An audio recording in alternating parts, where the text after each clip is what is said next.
Aloha and welcome everyone. Yeah, they were barking before I even started. I was like, oh my gosh. All three want to play. And I'm like, I can't play right now, gang. No, I can't. Hello, you guys. You're going to say hi to everyone, Rick. Cassie, you going to say hi? You going to say hi? No, we're going to sit here and play instead. Yeah. Pia. Okay, we'll get them their good old favorite treats before we start. Yes, these are the ones that someday hopefully I will sponsor. So yeah, because they go through way too many of these. And also, I should have opened the bag early. This is crazy. Never wait to open up a bag of treats until on camera because I'm Butterfingers when I try that. Okay, there's Wrigley, Pia, Cassie. Oh, you're jealous. You want the one Cass. Okay. Cassie's being picky. She doesn't want that one. Here, that one has a lot of meat on it. You can have that. There you go. Oh my God. Little prima donna puppy. So, aloha and welcome, gang. I know there's a bunch of different people on live today, but I wanted to make sure this has been a subject that I've had a lot of requests about. So, give it a couple minutes for things to get out to everyone before we get into the meat of the discussion. However, a lot of people have talked about the potential of doing a series about addiction. This is, I know, I forgot, I didn't get a curl. I did get a curl. I didn't get a brush out the, yeah, I get ringlets in Hawaii. When it's humid right now. I get like total ringlets, and there's no way of, yeah, there's the ringlets coming in. And I usually brush them out, and then they're right back within an hour. So, hey, look who all we got in chat. Hello, Rosalie, my dear. I love you, my dear. Mwah. I saw you got your community tab the other day. Yes.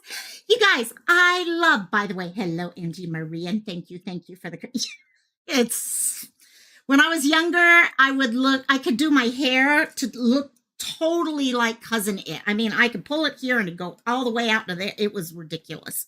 Now it just curls, except for one little place in the back that's straight. It's weird. So, hello, Princess Megan. How you, my dear? Welcome back, my dear. I made it just in time. I thought I was going to actually be running late because Mom's going to head down to my brother's house and the dogs were all wanting to play. And I'm like, oh my God, of course, right now this all happens. But yes. Yeah, no, a lot of people, we talk all the time about what are some of the subjects that people could use discussion on. And we have a lot of subjects in the future. I mean, I've had requests for some discussions on toxic families. Definitely going to work on that one. Things, Boots and I were talking at one point about doing something on dissociative identity disorder. Lot of really good CBT, PTSD. We've done a lot of the things that we've talked about, expanding on those even further. I'd love to go back on some more DV related stuff like we were doing last week. And so we'll see how that goes. But this subject today came up multiple times. I've had people talk to me multiple times about addictions. Addiction is something that I think a lot of us, okay, we're going to go over some of the numbers and all. A lot of us, if not almost all of us, are going to deal with something related to addictions at some point in our lives, whether it is ourselves or a family member. Okay. As we're going through this, it's a personal story for everyone too. Okay. So I almost went and put in the question of the day type thing. Have you dealt with anything related to addiction? And it's such a personal thing that even people who are okay talking about mental health may not feel comfortable talking about addiction. And it's still one of those areas that touches every one of us, but for some reason still has a huge stigma attached to it. Just horrible stigma attached to it. And I think we've seen it actually get worse the last couple years. And a lot of that is due to COVID. During COVID, people were locked up in their houses. They were having to deal with new stresses, depression, anxiety, what's going to happen with the world. Hello, hello, Josh. Welcome, welcome. And all these things we were going to have to deal with thanks to COVID. And it pushed people in the direction of substance use. Okay, as a way to get through things. Hey, hey, hey, PJ, love you, my dear. I know a lot of you are kind of splitting between multiple lives, and that's totally fine. I get y'all. And I love y'all just for popping in, gang. And there's so much going on in YouTube land right now, so much. So as we come out of COVID, people are, PJ, I wish more would talk about it too. We're it's very easy to point out people, oh yeah, that person has an addiction. Oh, that person's an alcoholic, or that person deals on drugs, and this person does this, but no one actually talks about it. Okay. And yet it's one of the things that every one of us have some story that we can share, and being able to understand it and help each other, because it is so varied also. One addiction is just one addiction, okay? Every drug, every substance has a different way of showing itself when you're dealing with addiction. Hey, KO, my dear, love you. You are up early. You are up early. Coffee time for sure. And I got me my coffee this morning, okay? In fact, I still got the cup here. I'm now switched over to iced tea. And also, good morning, my dear. So I wanted to start this discussion on addiction. Okay, the word that, if you're in the medical field, okay, addiction, known as substance use disorder. And that's what, if you go to your doctor and you say, okay, I've got a problem, okay, they're going to go through and they're going to find out whether or not you have a substance use disorder. And yes, exactly, Josh, exactly. Addictions, okay, we're talking, okay, a lot of times we look at substance use, but there's so many more than just the substances, okay? The marijuana, the heroin, the fentanyl, all those other things that we hear all the time about. Coffee can become an addiction. I mean, anyone who's tried to go off coffee for a couple days, you know what the headaches are like for the first few days. They are major. They are really, really hard to deal with. And also, shopping. We talk about people who have issues shopping. Okay, it's an addiction for them. They have to go out shopping. Okay, they have to buy things. You've got gambling addictions. Eating is an addiction. Okay, I honestly think to some degree, eating disorders become an addiction. Okay, anyone who's ever dealt with something knows that's kind of the feeling. You start getting addicted to the feeling of losing weight, especially the one, okay, I talked about with, for example, me. I started losing weight, and I loved the way that I was starting to look, and I kept pushing and pushing and pushing, and before you knew it, that became an addiction. Exercise can become addiction. It's all in anything can become an addiction. Okay, it does not mean exercise, for example, is bad. Exercise is amazing.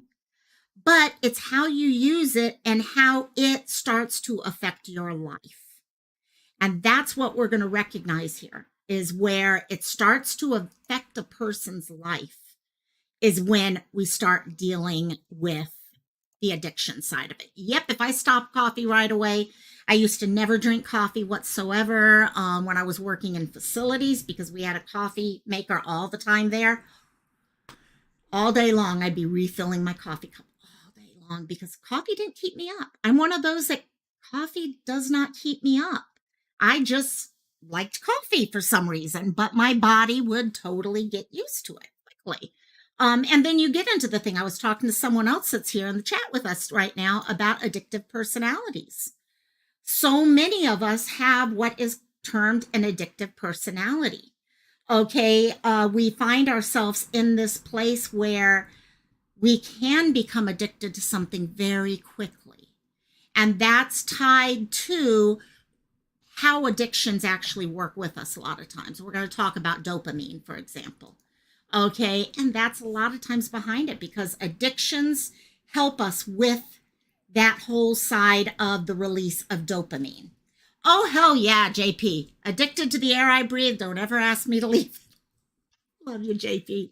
And so let's go on to starting this. Let's look at the numbers behind addiction. Okay, this is coming from SAMHA, which is actually the Addiction Institute that looks at things. Okay, they're the ones a lot of times you will contact if you have problems, support lines, things like that. And so looking at their numbers, it's a little hard, like any set of numbers you're trying to get, statistics. It can be kind of hard to get statistics because it takes a few years to be able to get statistics from that year. Okay. I can't right now just say, okay, as of today, this is how many people know. Okay. You've got to do research and all that. So numbers vary depending on what study you're looking at and things on that level. However, starting with, okay, and these numbers right now that I'm sharing with you are Americans. Okay, I know I have a lot of Brits here. I got a lot of people from Canada. Oh my God, I need coffee right now. And so let's start off with, okay, how many people deal now with the official substance use disorder? Not just people who, okay, are taking an illicit or legal substance. Coffee is legal. But these are actual substance use disorder. They've gone through the DSM criteria and they qualify. Right now, okay, it's estimated about 15.4% or 39 million adult Americans struggle with SUD each year. Okay. Hey, Burden, love you, my dear. Amy, love you, my dear. Love you both. Thanks for popping in. And so on a yearly basis, 39 million people in the US alone are dealing with substance use disorder. These are people who have actually been diagnosed. We know the number of diagnosed people is so much smaller than what the real numbers are. Because how many people are not diagnosed? They may know they have an issue and they're dealing with the issue in whatever way they can deal with it, or they may not be dealing with it at all. Okay, but they are still using at that time. And and these are just the more or less illicit type of substances. It's not the shopping, it's not the coffee, it's not the exercise, things like that. So next, 10.2% of all Americans struggle with alcohol use disorder. By far, okay, alcohol is the most abused of the different addictions.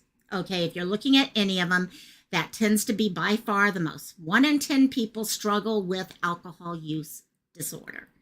Okay, they're the people who know alcohol is an issue of theirs and they are either trying to stop it right now or are recognizing they need to stop it. And it is, Josh, it is a very dangerous one. Okay, because it's sometimes the things that we take as legal and normal for us can be very dangerous. Especially, and the problem is, especially with addictions. Addictions, a lot of times, if it's something that we feel is, oh, well, it's legal for us to drink, it's legal for us to go shopping, it's legal for us to, drink coffee, whatever it is, those can become some of the more dangerous ones because they seem innocent. And yet they have the ability to destroy just as much, whether it is destroying lives, destroying health. Okay, nicotine, Josh, exactly. Okay, you have the potential of, dealing with cancer with nicotine. Okay, alcohol, you have the potential of drinking and driving. Okay, so many different things that can go on. JP, there's one that, no one has mentioned yet. Sex is a dangerous addiction.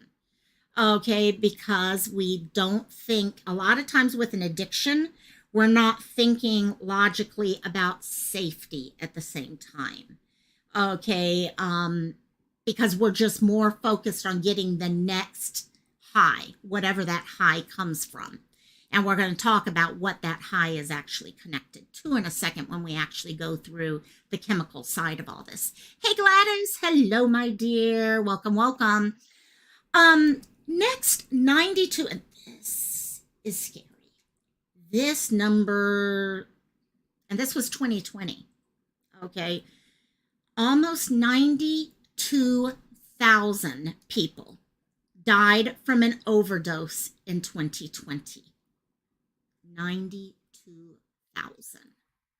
Those are people who maybe they knew they had an issue with things and they had stopped. We hear that all the time. People have had issues before and they have been on the road to recovery and they go and try again. Okay, they take something and their body just doesn't react the same way that it used to. We're also dealing with all the stories right now. For example, the fentanyl stories that are going around of people, okay, getting something that has been cut with something else. Or, I mean, there's a lot people losing their lives. I saw someone else the other day. In fact, I've been loving because of the new community pages for everyone. I'm getting to see some amazing community tabs lately. And someone was sharing some, I think, PJ, was it you or Burden? I can't remember which of the two of you. It might have been PJ. About how living for today, because you never know when something's going to change like that and your life is never the same again. And that's what happens in these cases. Something changes just like that. And those, sorry, my mom is getting ready to go and hang out with my brother. And so their lives change like that and it won't be the same again. So, hey, who else just came in? Just popped in. Hey, my dear. And last of the statistics I wanted to address was 1 in 5 people have used an illicit drug in the last year. Okay, 1 in 5. Now, we know in some states what's illicit in one state is different from others, so I'm not sure how they fit those things out. But 1 out of 5. Think about when you're in a chat. You're in a chat with 50 different people. How many people that comes to? And for some of those people, it's not going to be an addiction. Okay, just because you use something doesn't mean it's an addiction. The addiction is what happens as you continue to use and your body gets used to things and wants more. And that's let's go into that next. Elizabeth, hello, my dear. How does addiction work? Okay, because that's usually when it comes down. Sorry, someone keeps jumping in and out of the chair. Okay, when it comes to addiction, a lot of times no one ever starts taking a substance or starts an activity with the plan of becoming an addict or a recovering addict or anything. I guarantee you when someone is in high school, okay, and takes that first drink of alcohol because their friends are having a party, they never expected when they hit their 20s or something like that they might be sitting in an AA meeting or reading books about alcoholism. No one ever plans on that. Okay, it's because of how our body reacts to whatever is happening. And nope, I get Kaimojo, thank you for sharing that, because that's the thing I do have to say. So many people are scared to talk about becoming that they are in recovery. Why? I think those people are some of the most strong, okay, people I can look up to. Because it's like anything else in life. Okay, when you're willing to move forward and do what's best with yourself, that's someone I need to be able to follow that person. Sorry, they are playing like crazy right now. And so how does all this stuff work with? Okay. Oh my gosh, they are. Okay, let me give them more treats. That might work. So let's start with, okay, the whole idea. How does addiction work? Addiction comes down to dopamine. Okay, we've heard of put a 1 in chat if you've ever heard about dopamine before. Okay, Two, if you've never heard of that chemical whatsoever, I can tell you it's probably your favorite chemical that runs through your body, because dopamine is a chemical that, there's the ones, I knew it would be there. Dopamine is the chemical that is released in your brain, which makes us feel good. Okay, so think about last time you went to a movie with your family and you created that amazing memory that the family keeps talking about. That was a release of dopamine. Okay, you went to a concert with friends. Dopamine rush. Okay, you're sitting there, reading a really good book. A release of dopamine. Okay, our body does that normally. Anytime, we get that feeling, and we all know that feeling when all of a sudden you're happy. Okay, you just feel good.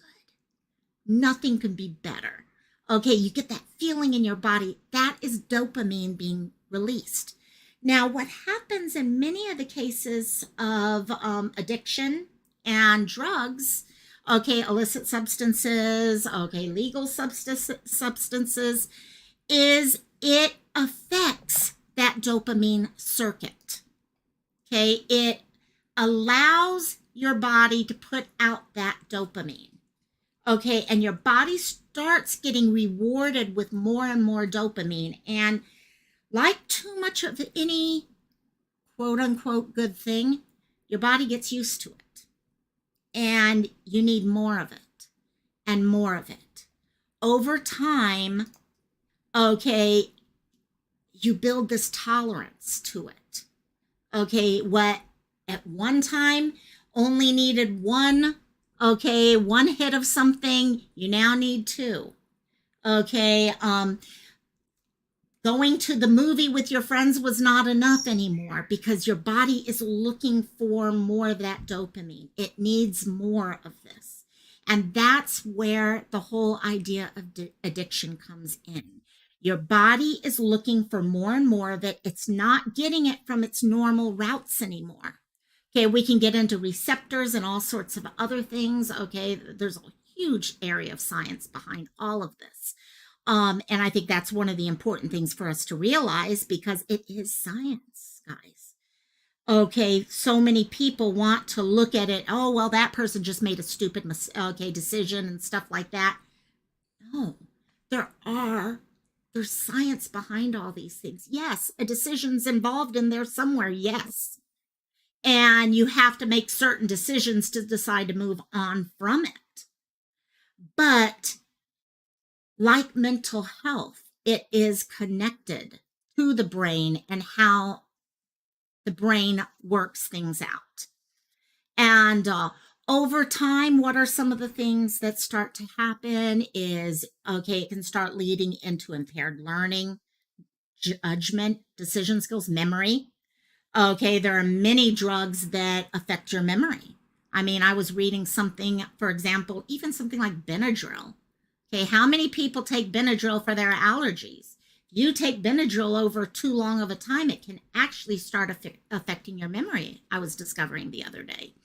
So many of those things do start affecting, what's going on in your head, how you're able to make the decisions that you need to make, your ability to retain the information you need to retain.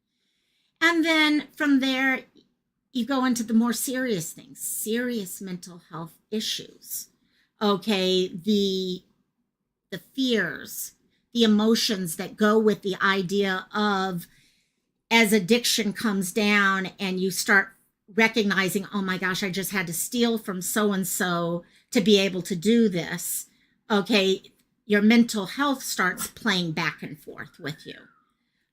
Physical health issues, how it hurts your heart, how it hurts, lungs, how it hurts so many different areas of the body. Hey, PJ, no problem, my dear. I know you are, the fun of going between modding and all that. You're good, girl. You're good. So from there, we have to look, because a lot of people will say, oh, you know what? I just said it. Addictive personalities.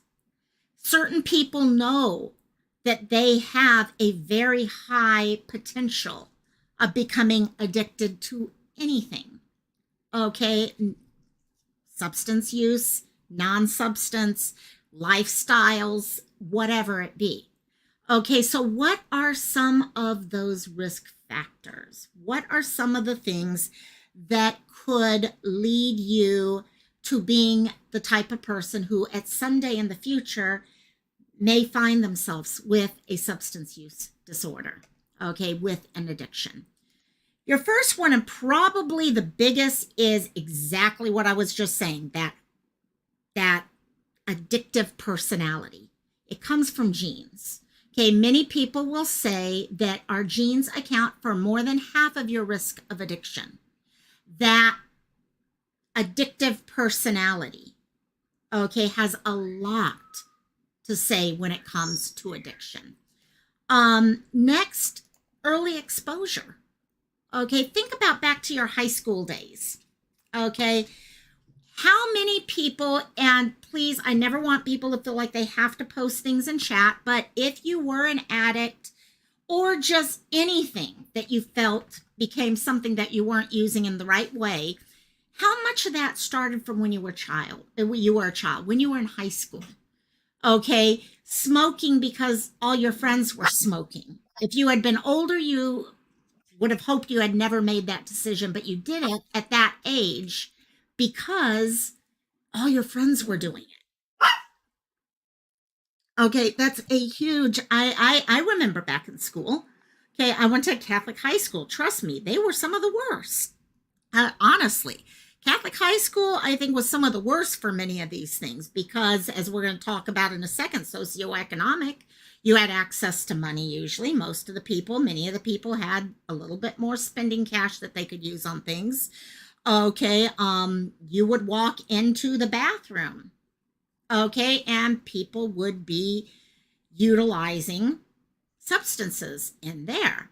So a lot of the things would start with that. Okay, Emma, was I smoked clove cigarettes like for 2 weeks? Crazy that I even tried it. I don't even know where I got them. Yeah, a lot of our stuff starts because think about it, when you're in high school, junior high, because that's actually where a lot of it's starting nowadays is junior high, actually. Okay, you want to fit in. And what was the best way to fit in? Well, if you were you were partying one night.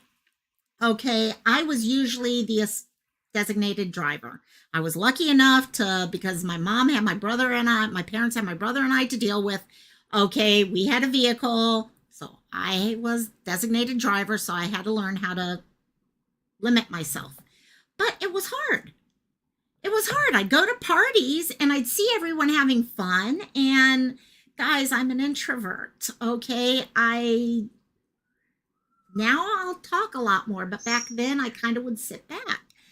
And I knew it would have been so much easier for myself to just relax because that's a lot of times what's happening at that time. You're using that with peer pressure to be able to fit in and things like that.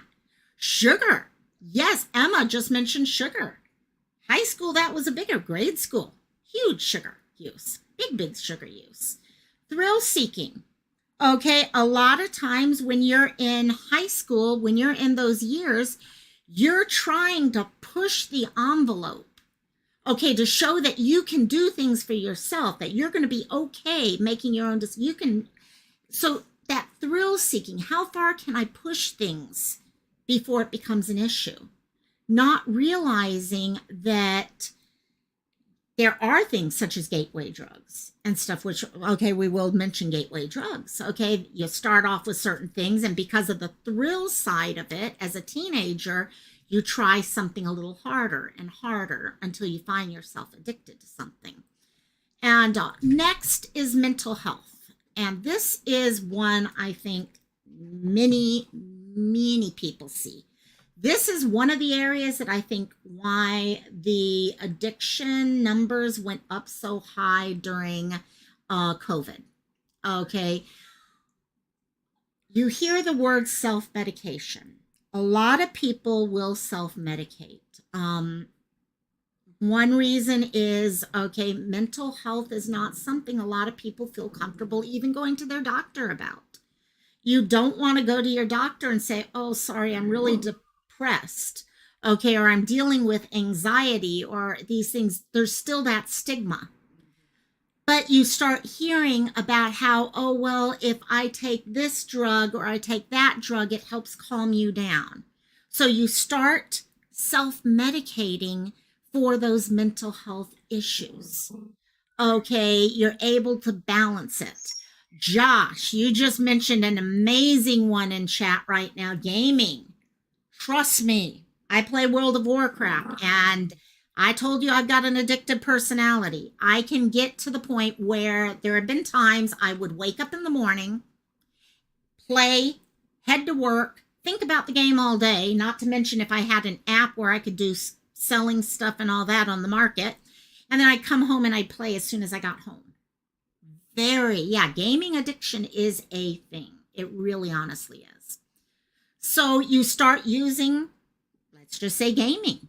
If you're feeling depressed, you start in on gaming because it gives you a place to talk with people, not feel so alone and stuff like that. And then it starts taking over that dopamine and giving you that high, that happy feel. And you don't want to get rid of it, but you just need more and more of it. So you keep pushing harder and harder, and it takes over more of your life. And next is socioeconomic. This one is definitely something that's possible out there. And on the socioeconomic, it actually hits different socioeconomic groups in different ways, from different angles. Okay, for those people who are a little more well off, like I said, if you went to a private high school, okay, you had a little extra pocket money than many other people did. It's someone who's under the poverty level, you definitely had more pocket money that you could use. So the idea of buying certain things, whether it was illicit substances, cigarettes, well, high school, those were illicit. Okay, alcohol, shopping, gaming, anything like that was so much easier because you had the pocket money to spend on it. Okay, on the poverty level, though, those people who live in areas below the line of poverty, they see drugs a lot more often just being sold on the streets. I'll be honest, gang. Okay, I grew up, okay, Army brat, so I did not see a lot being sold on base or anything.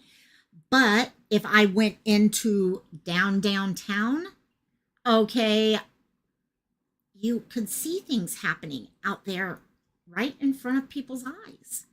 Okay, you wouldn't see it in the more higher socioeconomic areas, right out there, but there you did. So you have a, say, 10-year-old child or a 12-year-old child who is living below poverty line.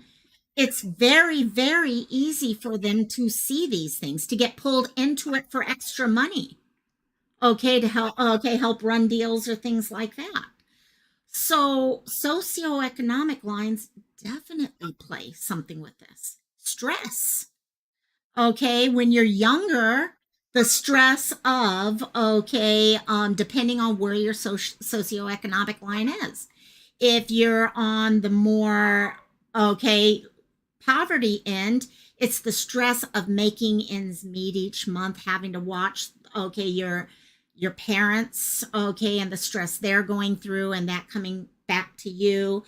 On the other side, you get those who might have extra money and all, and they're dealing with, say, the stress of getting into that Ivy League college, okay, or getting the perfect score on their SAT.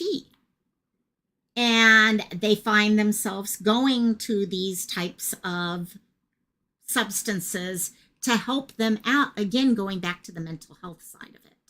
So the last one I wanted to introduce was gender. Believe it or not, there is an actual connection between susceptibility for men. Men are much at a much higher risk of developing an addiction than than women. And hey, guys, come here, stop it. Oh, I got the wrong dog up here. That's why that's barking. And also, and yes, we're here. We talked about porn. I'm watching just to repeat some of the things from chat. Yeah, porn addictions, online porn addictions, especially during COVID, anorexia. Yes, I mentioned that. In fact, to Emma a little while earlier, I was talking about that with like bulimia or stuff like that. It can become. So so as we're going through addictions in general, okay, one of the things that we often will hear is people talk about, okay, starter drugs, okay, drugs that people start with and then they just progress. So the question then kind of comes in with all this, are certain drugs more addictive than others? Okay, how does all of that connect in with each other? So the first and easiest answer is yeah, some are definitely more potent, okay, and then become more addictive than others. Okay, if you look at the whole idea of dopamine and how that does, so if you take a look, step back, analyze the drug chemically, how does it work on the brain? Okay, is it actually, okay, for example, a shopping addiction is affecting the brain in a little different route than a methamphetamine addiction. Okay, the methamphetamine addiction has an actual chemical that's there with the brain. Come here, Cassie, come here. And also, those things are going to make a huge, huge difference. Hello, Molly. Molly, oh my God, I love it. And also, you guys and your names sometimes. Okay, I don't have myself any alts. Every now and then I think about doing it and I'm just not creative enough to come up with names. That's my problem. But you guys are so creative. And also, anyhow, yep, Cassie is barking up a storm and walking away every time I try to grab her. So if you look at a drug and how it affects the brain as you take it into your body and it starts affecting your brain differently. Okay, how will that affect things? Yes, some do. Cocaine, methamphetamines, heroin are definitely more addictive than marijuana, alcohol. They work differently on our brains. Here, one second. Grab Miss Cassie here. They work a little differently. They connect in with different receptors, things like that.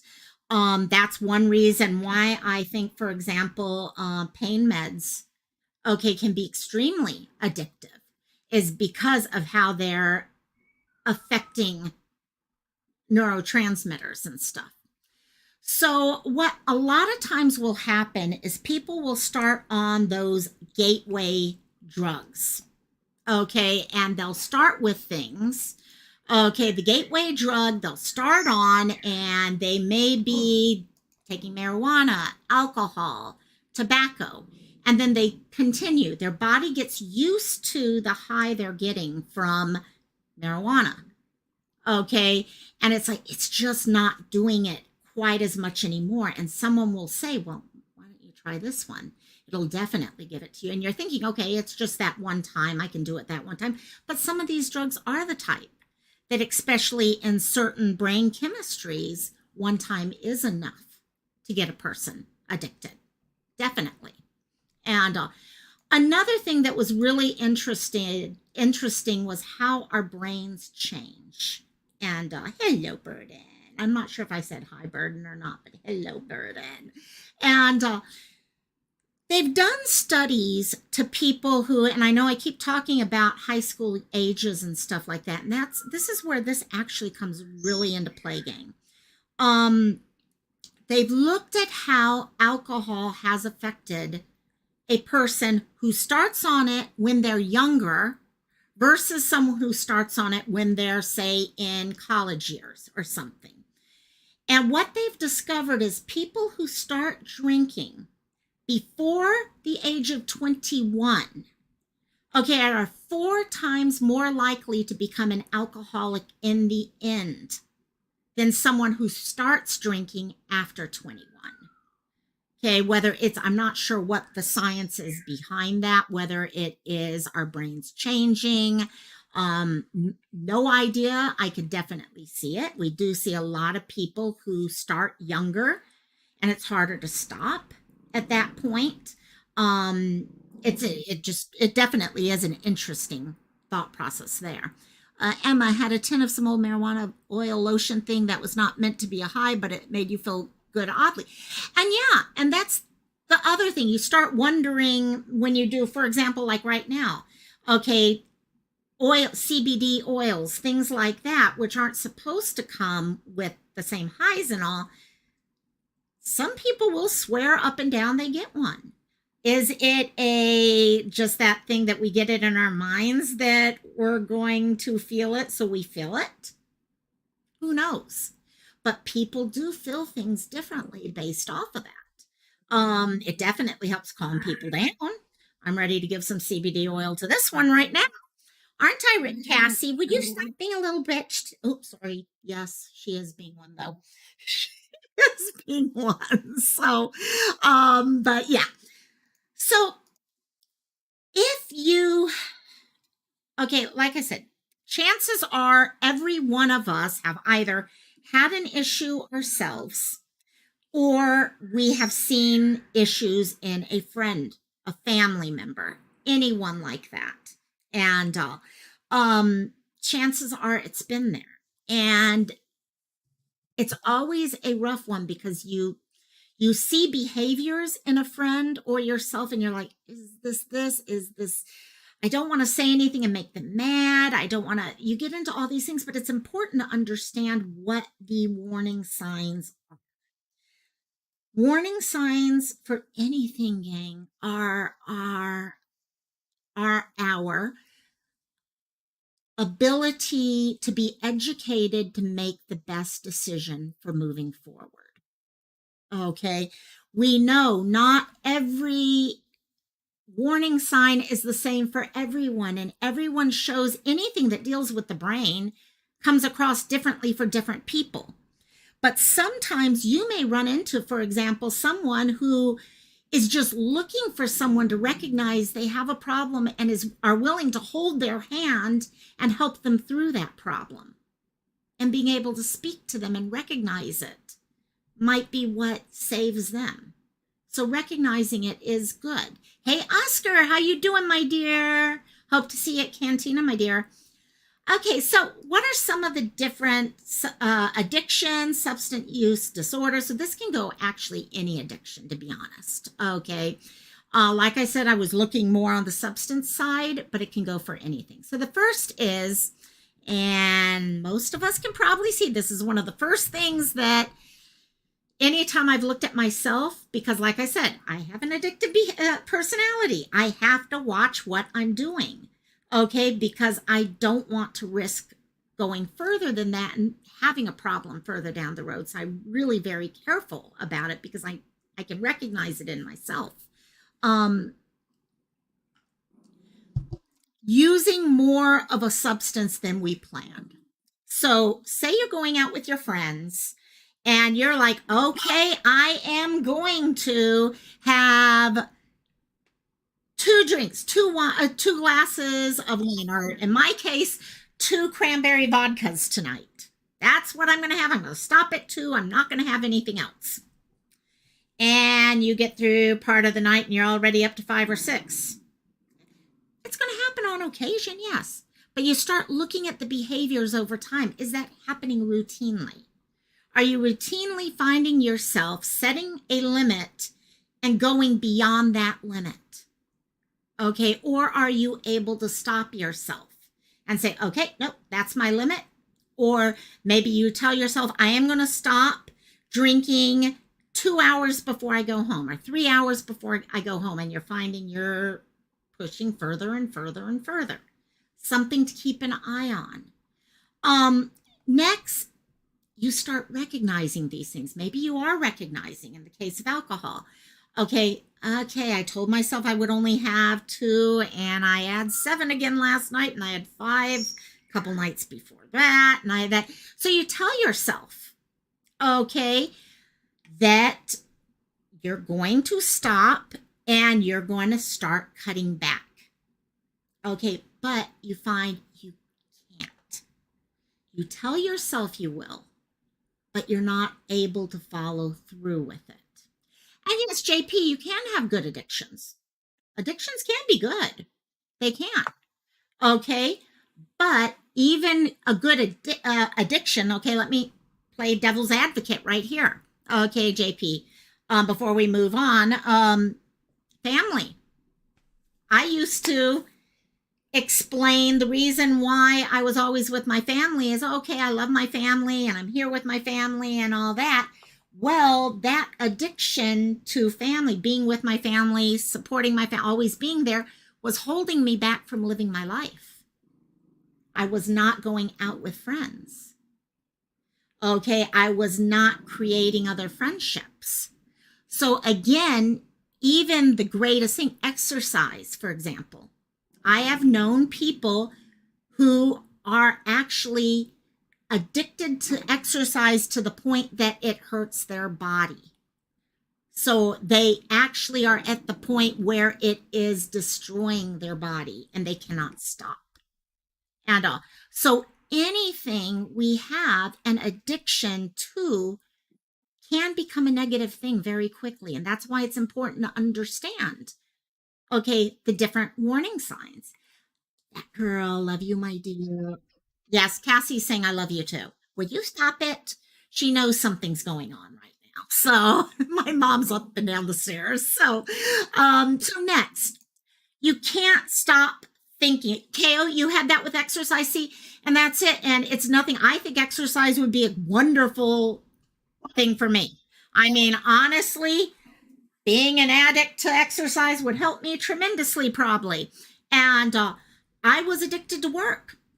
I was so addicted to work that it held me back from creating friendships.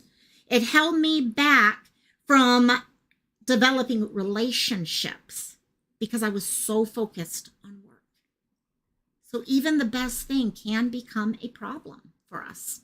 So with any addiction, you get to the point that's all you can think about. Like I said, with me playing World of Warcraft back then. Now I haven't played it in months. I played it 2 nights ago for the first time. Well, not the first time, but I think I've played it like 4 times in the last 3 months.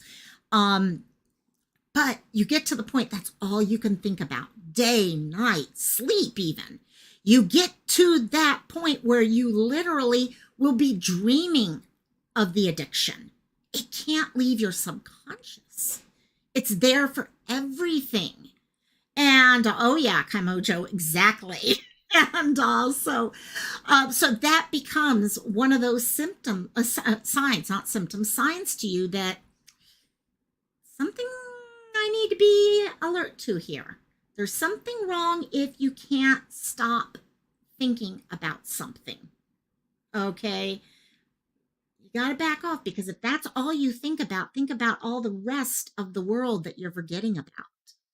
Okay, like I said, friendships, relationships, okay, work in some cases, so many other things that just disappear.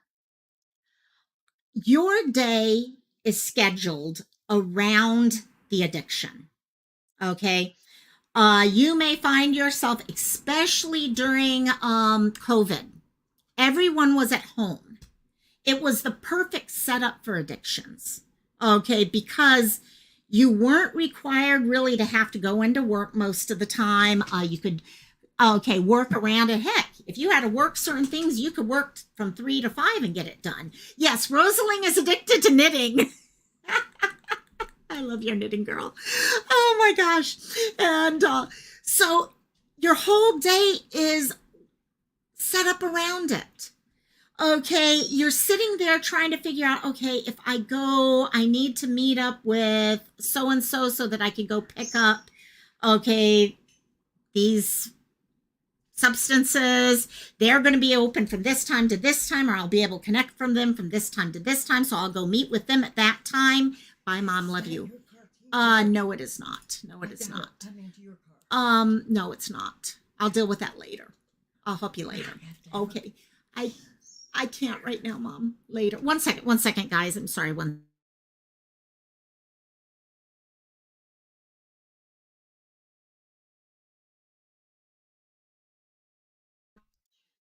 Sorry, guys. And also, anyhow, oh wait, I just figured out what she can use. One second, I'll be right back, gang. Hang it up and chat for just a second. I'll be right back.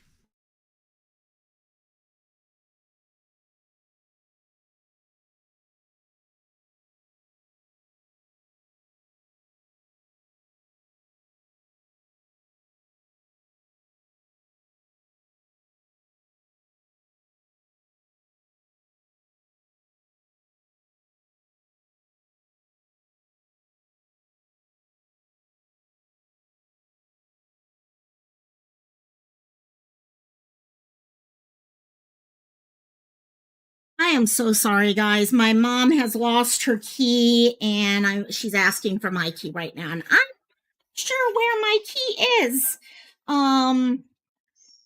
Sorry, gang. Here it is. Here it is. Okay. I know I got it in my purse here somewhere, so it has to be there.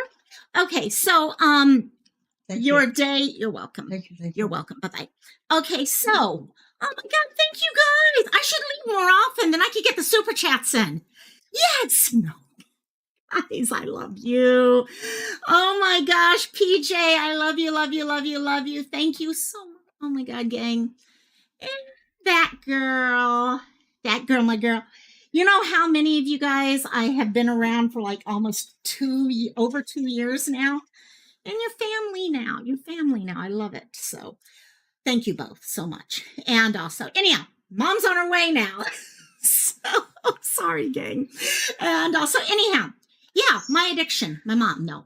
And also, your schedule, everything's around that. Okay. So it's like, okay, I know I am, if you know your addiction's going to come with a high, you're like, okay, so if I do it right now, then I'll have this amount of time later.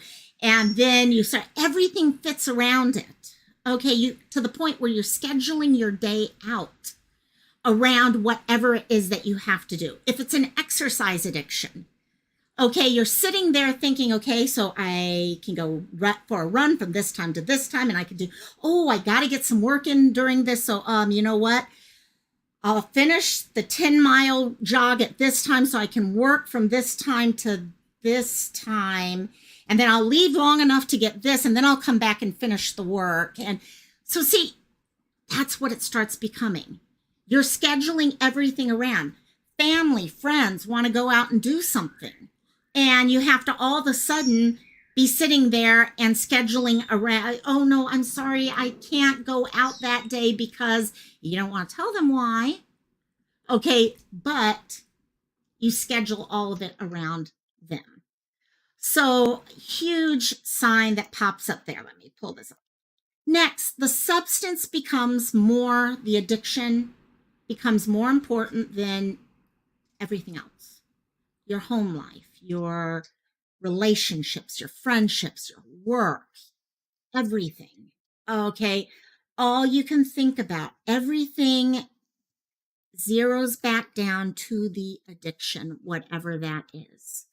Okay, if it is playing a computer game, okay, yes, you love your family and all that, but you know what? They come to get you and they're like, oh, hell, let's just even take this right now with what just happened with Mom. How many of us talk about YouTube addictions?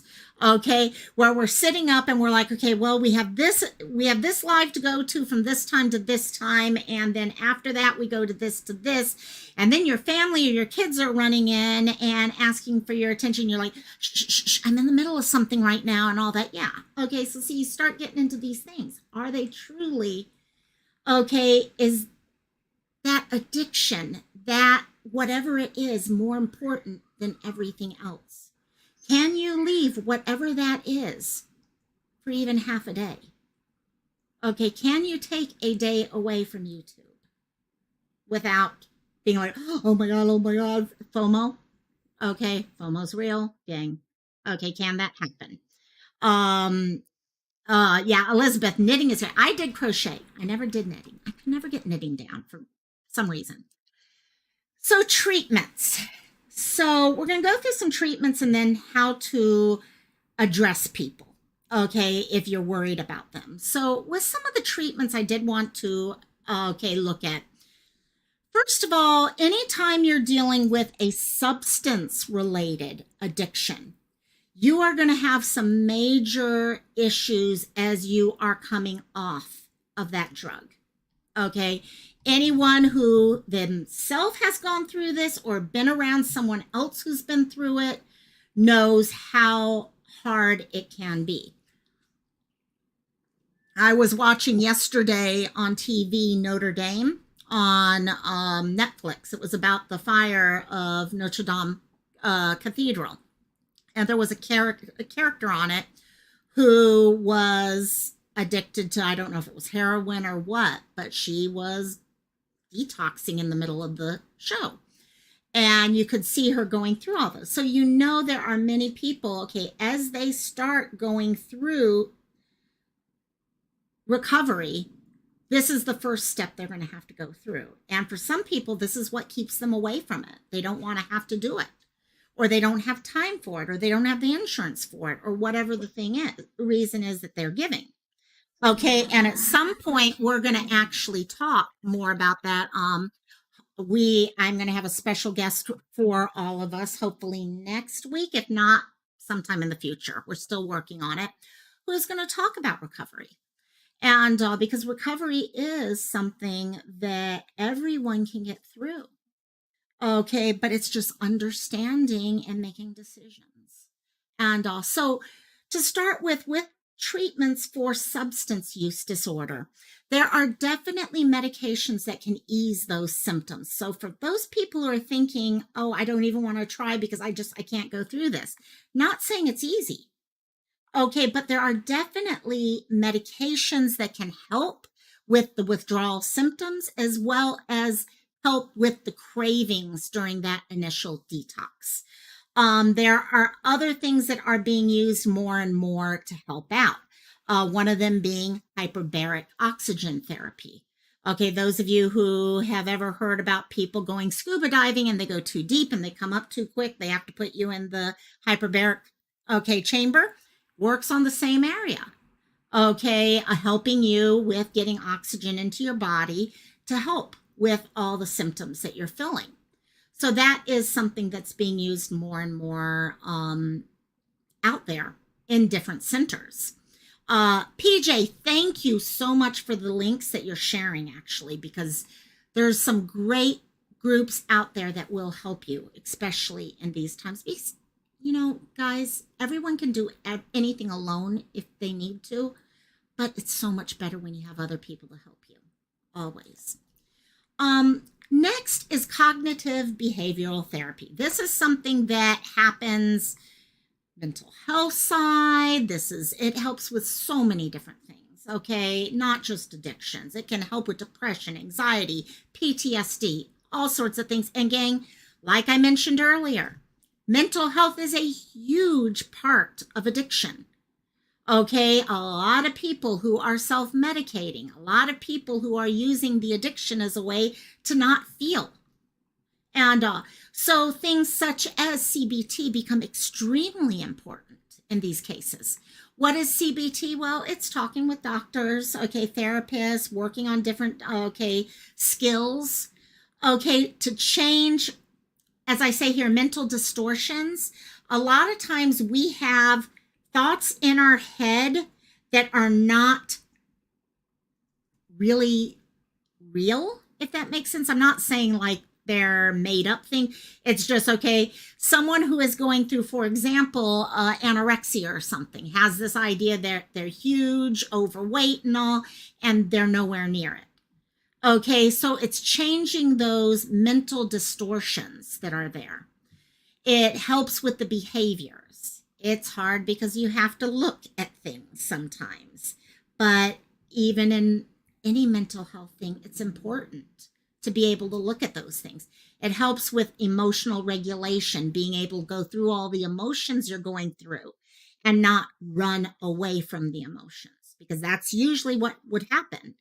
Okay, if you're someone who's gone through PTSD and the emotions of whatever happened, the trauma that happened to you are taking control, you may find yourself going to an addiction to deal with those emotions. So this is going to help you in dealing with those emotions as they come so that you don't run back to the addiction. And just learning coping strategies. I say to people, at least once a month when I'm talking to people, you guys know how we all talk with each other and try to help each other at times. Okay, there come times where all you can do when you're trying to help someone else is remind them about grounding. What are some of the techniques that you have to ground yourself? What works for you? Have you tried the 5, 4, 3, 2, 1? Have you tried, grabbing onto a crystal or something like that? Have you tried coloring? Whatever. Everyone has a different toolkit for grounding themselves. That's where you're able to develop that toolkit. And PJ, I agree. I highly recommend CBT. It's hard. And sometimes you're looking at things you don't want to look at, but it's like EMDR. Okay, it was one of the hardest things I ever did, but it was also probably the one thing that got me to where I am today, because otherwise I never would have been able to take the step I took. So next are support groups. And guys, none of these are a one-hit wonder. Some are going to work for some people, some are not. For example, me probably would not be a support group type sitting in a circle talking about my issues. Probably not me. Number one, I am an introvert. Okay. Number two, I do better one-on-one or typing and not looking at someone's face as they're hearing about me. Okay. All of us have different ways of doing it. But for some people, support groups are the exact thing that they need. Okay, a 12-step program, stuff like that. Okay, it could be just the group. My mom, it wasn't mental health or addiction related, but she had ovarian cancer and had to deal with all the emotions that came out of that.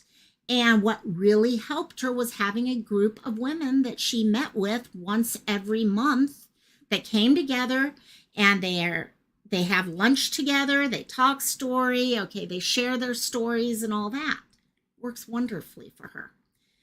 Tied to that are the programs. 12-step programs. Rational recovery is another type of program that's out there right now. So a lot of different programs on that level, and those work wonderfully for some people. Other people, they don't.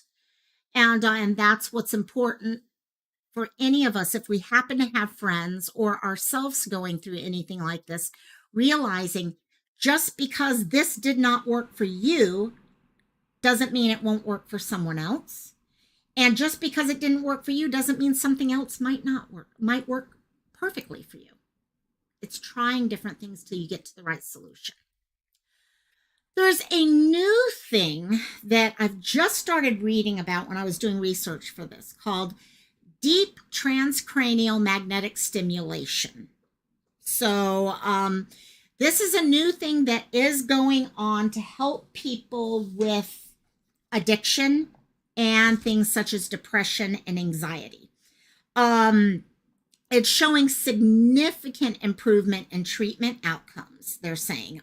Basically, after doing this with people who were addicted to alcohol, specifically alcohol in this case, and 2.9% of people said they reported heavy drinking on about 2.9% of days after the treatment, as compared to the placebo group, that reported heavy drinking on 10.6 days. So huge difference there. People who were doing this found themselves drinking a lot less often after having this deep TMS than others. I don't know the specifics behind it. My suspicion is it's electrode based or something like that, but I don't even know that right now. But it definitely seems to be helping. The other thing that they find it works for is depression. Okay, people who have depression and anxiety, they're showing 75% of deep TMS participants show a clinically significant response. Okay, and from that, everyone there, 51% have no issues with depression after this deep TMS. I have no idea all the specifics of it, but these numbers are really, really impressive. Okay, as someone who's dealt with depression before, to realize there is something out there now that for almost half of the people actually created remission from depression, that's huge. And it's something I'm actually going to be looking into more. I wish I had had more time before we went and did this now, so I could have looked at it. But that's why it's important. Okay, PJ, Lighting the Way Home for the Vanished, just shared out a link for people to go and find treatment centers. And that's why it's important to look at these places, because they're going to know some of these new ways of treating so that you're not just having to do it all on your own. And so say you're at, Kaimojo, this really, as I came across it, I wish I had seen it earlier because it looks like something I'm going to have to research deeper for sure. Treatments for, okay, not treatments, sorry. Moving on to approaching someone who is struggling. So you've kind of learned the symptoms to look at. Okay, you recognize risks out there. You know a little about a treatment because it is important. If you yourself are going to try to deal with your addictions or help someone else deal with an addiction, knowledge is important. Okay, guys, that's why I'm here on Fridays. It's for the knowledge. I want you guys to have the knowledge so you can grab whatever you need to for yourself and put it into play in any way that works for you. And so, Emma, I get it. Somebody, how about people just accept we are not happy all the time? And that is a big help. And we're all going to have our rough times. And that is because all of us kind of get this idea in our head. We got to be happy all the time. No, we're human. And so if you've noticed someone that seems to have a lot of these issues, you're noticing a lot of the signs, the symptoms, things like that, and you're like, maybe I need to talk with them. Maybe I'm recognizing it in myself. Okay, things that you can look at when you're doing this, but specifically if you have a friend or a family member who is going through these things. Number one thing to realize, and this is mental health in general, guys, these are diseases. Okay, it's not a lack of judgment. It's not a poor choice. Yes, it may be related to a poor choice or something like that, but it is officially tied to brain chemistry. There are actual connections here. So if you go up to someone who's having problems and just say, you know what, if you would just start making up your mind to do it this way and all that, you're not going to get that far with them. Okay, they're going to put up walls quickly because they know themselves there seems to be much more involved in it. Not that it becomes an excuse.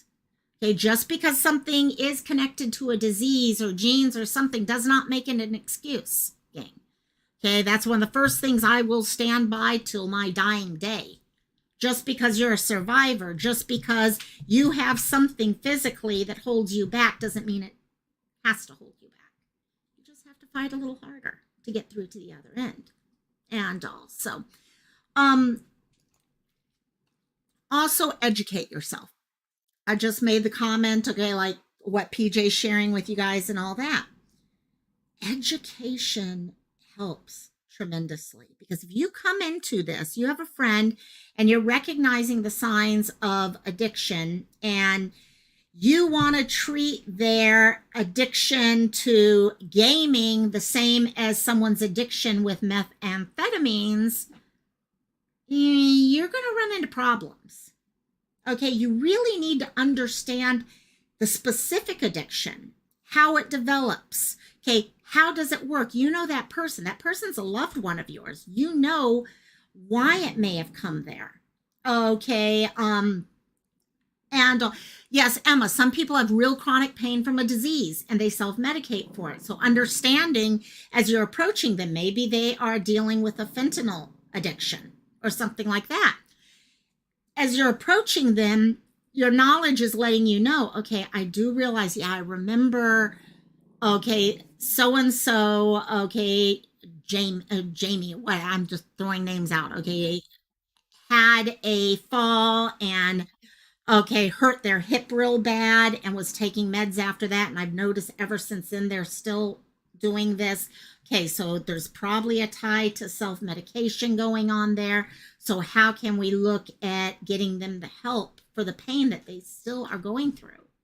Okay, and stuff like that. So, understanding where their addiction is coming from. Okay, understanding what it's going to be like for them to recover from it. How can you support them if you don't know what recovery might look like? Understanding that's going to help you in the end. Ask yourself the difference between a one-on-one versus a group intervention. A lot of people think addiction means group intervention. You're welcome at PJ. A lot of people think, okay, hey, oh yeah, so and so has an addiction to gambling. We got to go in there, all 6 of us, and sit them down and make them understand what's going on and stuff like that. That may not always be the best solution. It may be, but that's where you got to step back and look. Has anyone even talked to them? Maybe talk with them one-on-one first, because there's a lot of emotions this person's going to go through when they're dealing with this. And those emotions might be harder and have more walls put up if there's 7 people in the room all pointing a finger at the same time. Okay, but on the other hand, if people have talked to them till the cows come home one-on-one, okay, you may be at the point where you need to do more of the intervention type of thing. So understanding the difference, when would you use one versus the other? How do you approach them? Things like that. Things to remember on the how to approach: try to refrain from anger, blame. I know it's hard, especially with addictions, because a lot of times addictions, not a lot of times, almost always the addiction affects family members. It affects friends. The person may be stealing money, items that they can sell. Okay, so there's reasons why you as a loved one might be very pissed off.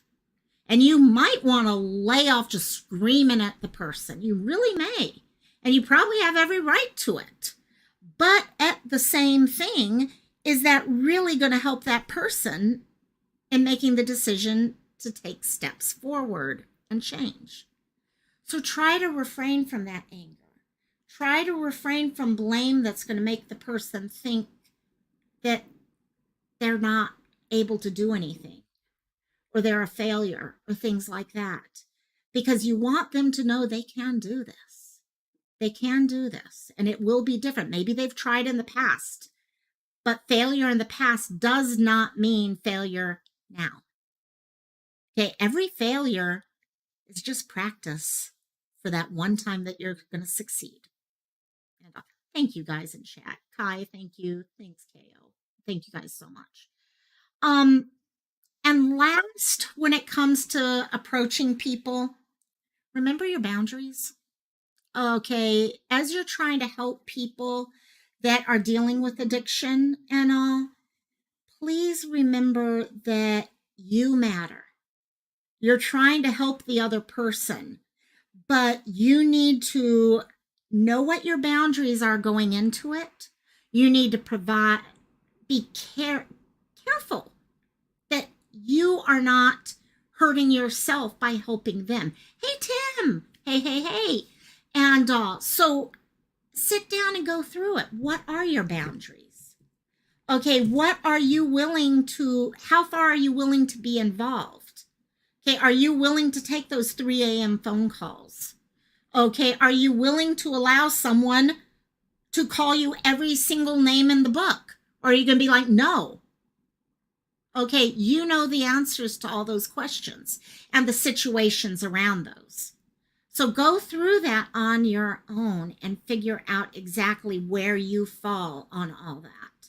Because you matter. You're not going to be able to help them if you yourself are starting to fall apart while trying to help them.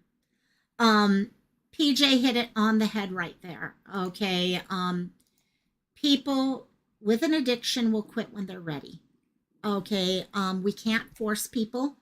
We can let them know we are there for them and we will always be there for them. And when they're ready, we're there. But they have to be willing to stand up and say, okay, I'm done with this. I'm going to make the changes.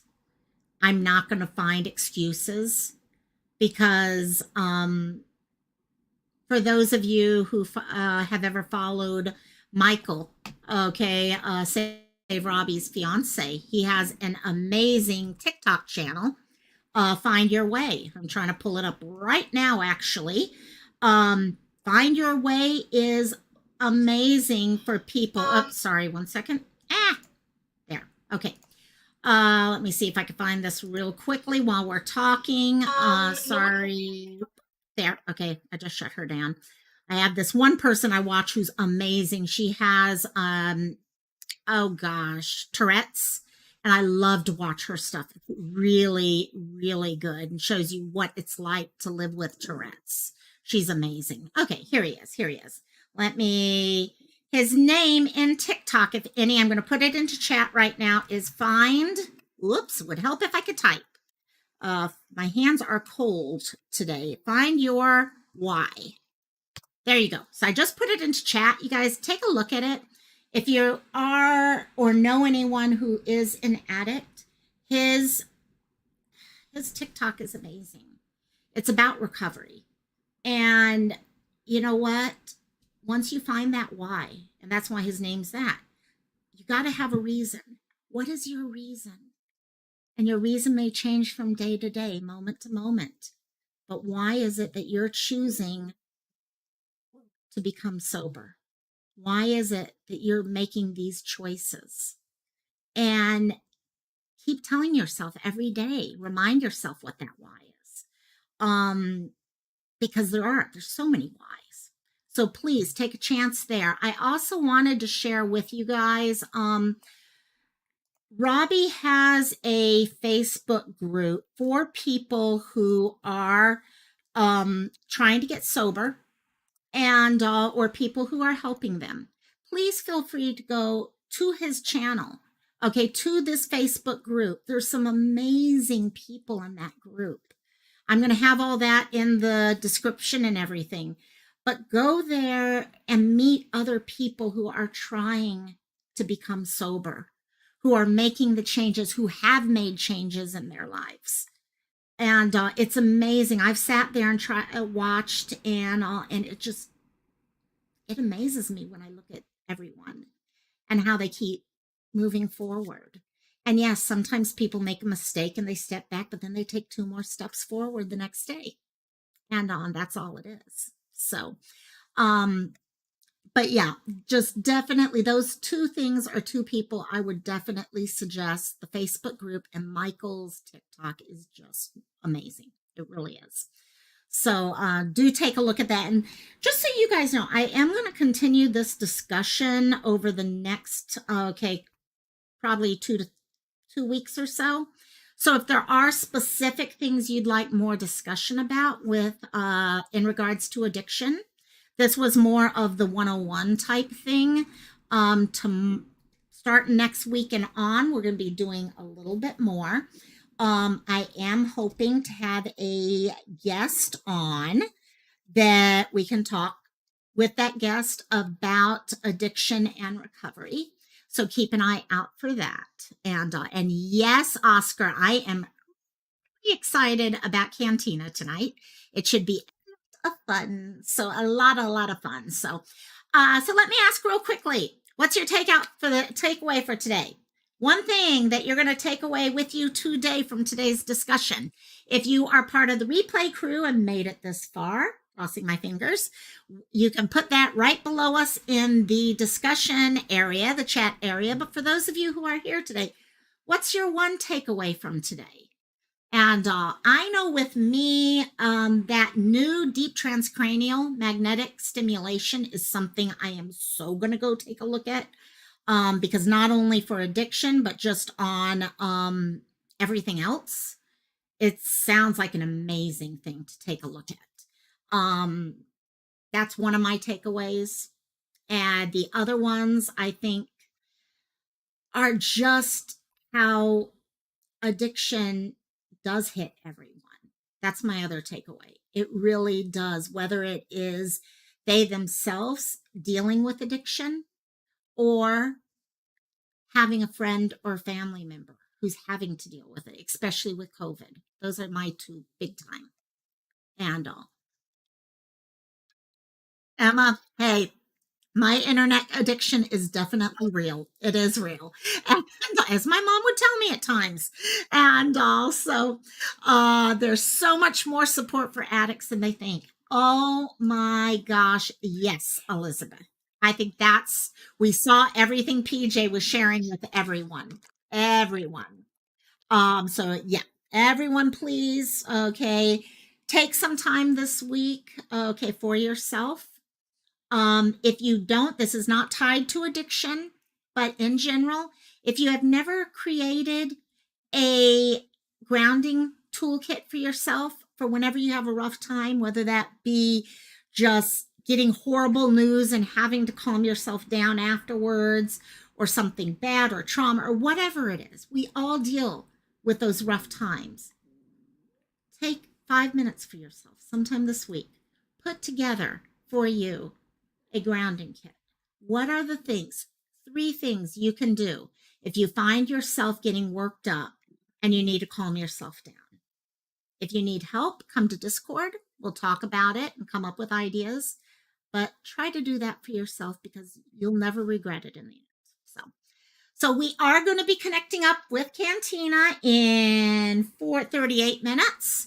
So I'll be posting that in just a couple minutes here. So please join me for that for about 2 hours again tonight. We'll see how long it goes. So I look forward to seeing all of you guys. You're welcome. You're welcome, PJ.